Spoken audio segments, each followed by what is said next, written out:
So today, I really want to go over some spiritual, some personal disciplines that will really set you up to have a massive day, because the reality is this: the year is not, one in a day, but the year is one daily. So what you do each day makes a massive difference. And I think too often times we really undervalue and we demean and diminish the small little things done over a long period of time well. And then we also diminish the small wrong things done over a long period of time and the detriment that those have. And so I really want to unpack some disciplines that you can do that I promise you will set you up where each day is that much better. And so what we want to unpack is some of these commonalities. Guys, I've done this for quite a while, and I've reached out and spoken to many different people, a lot of different successful agents. And what I find to be true is that there's some commonalities that kind of are standard within all of them. And I know for me, as I got started, I wanted to identify the commonalities, because if I did what other successful people did, I was probably going to get what successful people had. And that was my goal. And I believe it's your goal as well. And so let's unpack these pavers, right? These pavers, it's an acronym I'm going to work from. A paver would be like a stone that you step on, a path that is laid out before you to get you from where you're at to where you want to go. Now, guys, this is not just applicable in selling insurance. It's not just applicable in recruiting and building a business. It's also applicable in your fitness. It's also applicable in your finances, the way you lead your family. Like, these are the pavers that will take you to the next level with all the goals you've set in place for every area of your life that matters most. And so these pavers are essential, because the truth is this: you're in this battle between the old you and the new you. The old you is a 2025 you. The new you is a you want to be at the end of the year, because in order to accomplish the goals that you've got to think different. You got to be different in order to accomplish that. If you're already different and already that person, you already have that goal, you'd already be standing at that result that you desire. And so we're going to unpack these pavers. Now, the first thing I know to be true is that most top performers, they get up early and they control their day right away. See, too often times, especially nowadays with the phone, just creating all these terrible habits that if you're bored, you pick it up and go to Instagram. If you wake up, you pick it up and you go to Instagram. If you go to bed, you watch Instagram and then you go to bed. Like, the trigger for a lot of the emotions we have and a lot of the times in our day or the environments we go into, the routine is, let's pick up our phone. And so for most of the time, most people, I believe in the early morning, you might just pick up your phone and start letting life and circumstances tell you what to think, tell you what to do, tell you how to feel. And so the best thing that I did a long time ago was make this decision that I wasn't going to just open up my phone right away in the morning and start to look at, what do I need to take care of? What's going on? And now I'm fighting fires. Now I start with this feeling of overwhelmed, stress, anxiety, and now I'm trying to deal with this and deal with that. And how about this? We always start about, like, you want to start your day the right way. You want to start your day with gratitude and being positive. Well, heck, if you check your email right when you wake up and you got a huge chargeback, are you excited about that? No, you're not excited about that. You're like, this is a great day. I got a $3,000 chargeback. This is going to be an unbelievable day. No, you don't. And so you want to start your day in a way where you dictate the disciplines you're going to have, because if you can control your day early, your day will not control you. How many times you get to the end of the day and you feel exhausted, depleted, no energy? Well, it's because the day was telling you what to do, what to think, and how to feel. And so step one is put your phone on the other side of the room, in the bathroom, wherever. Set the alarm, stick a water bottle next to it, maybe even two. And when the alarm goes off, you got to get out of bed, you got to walk over to your phone, and you got to chug the entire water bottle. And then you ask yourself, what should I do? Because the reality is this: if your phone is next to your bed and it goes off, what's easy to do? It's to roll over and hit snooze. And that's what you want to make it hard to do the wrong thing. You want to make it hard to do the old you thing. You want to make it easy to do the new you thing, the thing that a top performer would do, the thing that a successful, I've hit my goals thing you would do. And so across the room, it goes off. If you're like me, I got my wife sleeping in bed, and she doesn't like for the alarm clock to go off at 4 a.m. And so if I don't get up out of bed, man, she's going to kick me out of the bed. And so I'm going to get up either way. So I get out of bed, I go drink the water. Most of the time, you're tired and fatigued and you want to hit snooze, it's because you're dehydrated. So your body's dehydrated, your mind is fatigued, you wake up, you drink the water bottle. I suggest put some like electrolytes, whether that's Ultima, Element, whatever it is, but have some electrolytes so you're hydrating yourself right away. You're much less likely after you pound a bottle of water full of electrolytes to hit snooze, walk all the way back to your bed, and get in your covers. Could you still do it? You could, but it's going to be very difficult, and you're less likely to do it. Let's stack the deck for you to have a successful day and a successful year. And so that's step one. The next step is this. Once I've done that, go get the coffee, go do whatever you want to do. You go cold plunge or whatever your routine is outside of that physically. But then I get into a place for me. It's a room in my house. It's like it's a theater room. It's downstairs. You can't hear nothing. Nobody can hear you. And so I go there, or I'd go to the center in a hyperbaric chamber, which if you don't have one of those, if you do, nobody can get to you in them. It's like a hard shell. So it's like I'm putting myself in timeout, getting my cellular function right, but also being able to hyper focus on my morning disciplines to set my day up for success. And so find a place, a space where you can go into. The first thing I do is I open up and I start praying. Now, you don't have to pray. You could just focus on breathing. You could do meditation. I do focus on my breathing. I control my breathing. I believe that's a great reminder and connects me with God. If you think about it, when you're anxious and you're full of anxiety, typically you could lose your breath, right?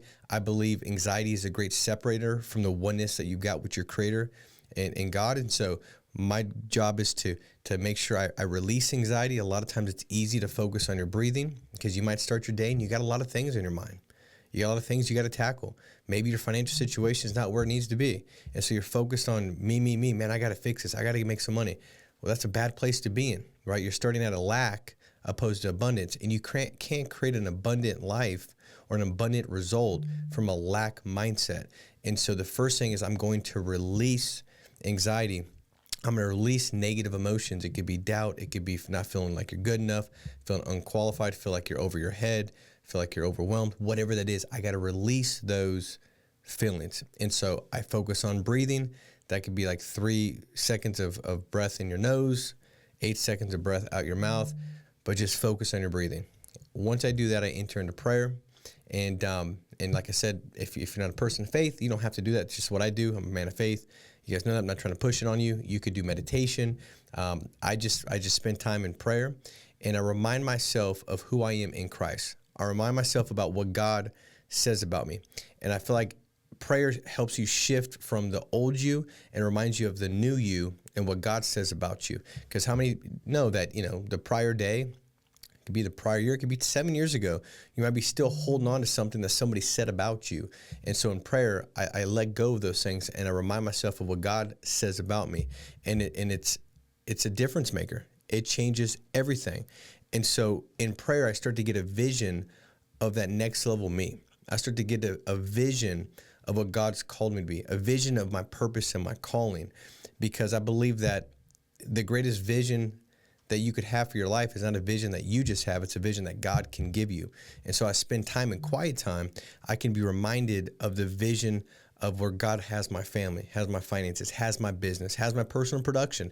Like God wants you to live an abundant life. I'm reminded and seeing the abundant life that God's called me to. I remind myself of the promises that God has for me in the scriptures, and I'm meditating on those, and I'm praying and having God search my heart. A great prayer in the morning is God, search my heart, test me, know my anxious thoughts, lead me in the way of everlasting. Like God, first search my heart. Do I have any anxiety, anything that's going to hold me back from going out there and being the best I could be today? Because if you want to have a better day, you got to work from a higher, elevated, better emotion. What is that emotion? It's gratitude. So I enter prayer with thanksgiving and praise. I thank God for all the things that are going great in my life. I'm intentional with that.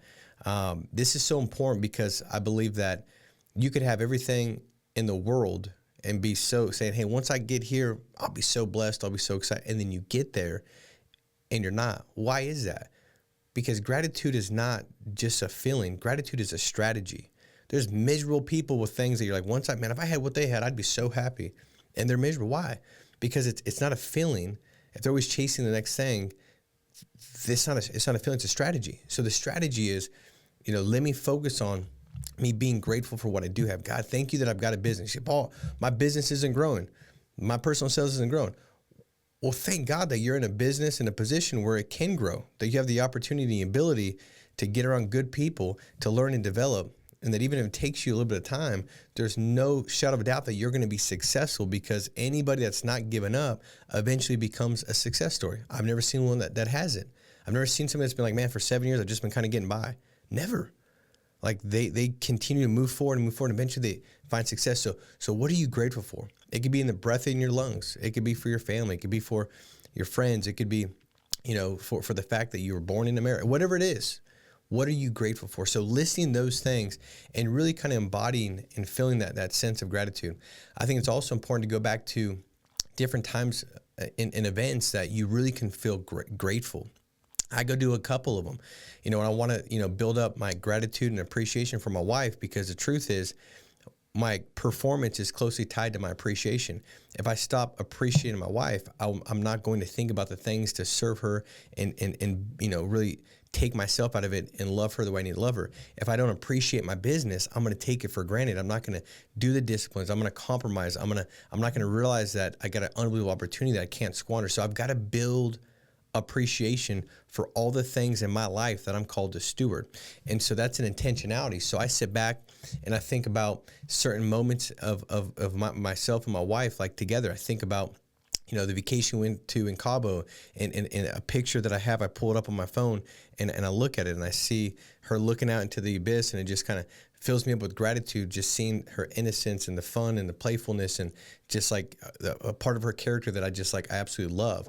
And then I think about her worshiping in the hospital room when my daughter had just got diagnosed with stage 4 cancer, and I look at that and think, man, what a woman of faith, and that stand and petitioned and didn't step back, but stepped forward in prayer when it mattered most and fought in faith. And it reminds me of the character that is beautiful that she has. Because how many know, just like in business, just like relationships, like you don't think my wife and I haven't had an argument or a disagreement? Oh, of course. You don't think that she said things that she probably wished she didn't say, and I've said things that I wish I probably didn't say? Well, of course. And that those things maybe didn't leave resentment? Of course they do. Now I can focus on those things, but if I focus on those things and things that I wasn't happy with and things that weren't done right, or maybe the house went, whatever it is, like that causes me to drop my appreciation, and now I operate at a low level, and that low level produces a low result, and therefore I don't hit the next level in that area. Same thing with business. You get a chargeback. You're so focused on the chargeback that you forget how beautiful it is. It's a part of the business, and you have the ability to go help 12 more families. And if you help 12 more families this week, what does that matter? It doesn't matter. And being just grateful that you have the ability to serve clients with the best product in the nation, that it makes the greatest difference in their life, the product that you get to sell them, and that you have the ability to recruit and teach people how to do the same thing and build passive income and get financially free. But sitting there in an appreciation, now you start to lay the foundation. You're starting to put down a paver to say that I'm going to operate throughout my day, whether that's me calling leads, making recruiting phone calls. Man, I'm just going to be grateful. I'm going to operate and work out of a much, much higher emotion. It's essential. It's a big deal. See, gratitude and anxiety, they can't be harbored at the same time. And just as fast as anxiety or stress or whatever negative emotion comes in, man, so does gratitude. As fast as that comes in, it can come in and wash it out. So intentionally this year, make it a year where one of the stones that you step on into the path that you want to get to is a stone of gratitude, thanksgiving, and appreciation. It's a prayer stone.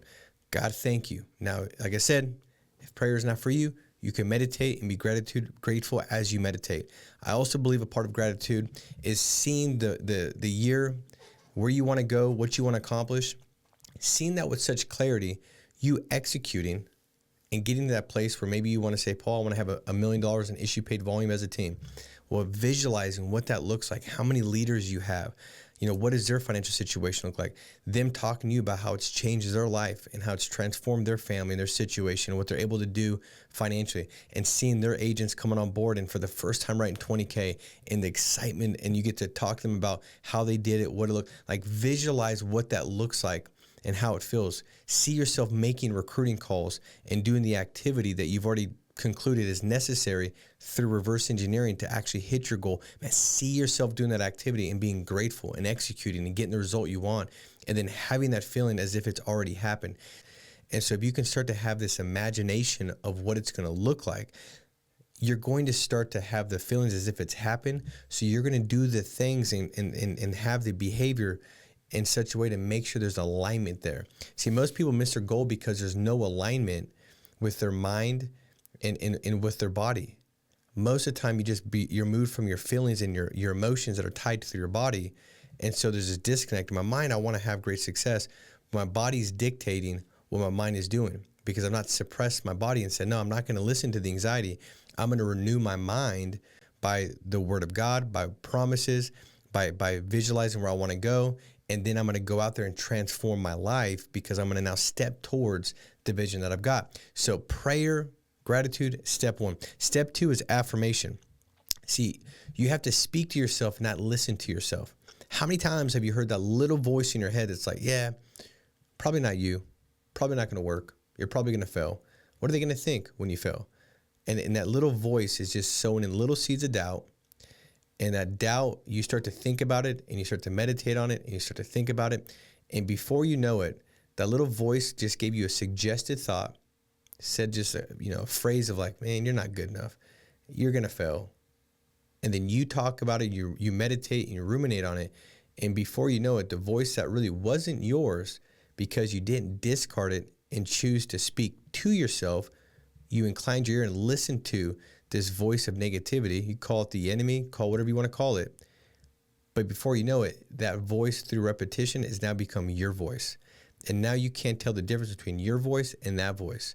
And so now you just go through your day believing a lie that you're not good enough, probably not going to work, don't take the risk, whatever it might be. And you're being suppressed from setting the foundation right to take the next step towards the goal that you've got. You're messing up. You don't have the right paver down.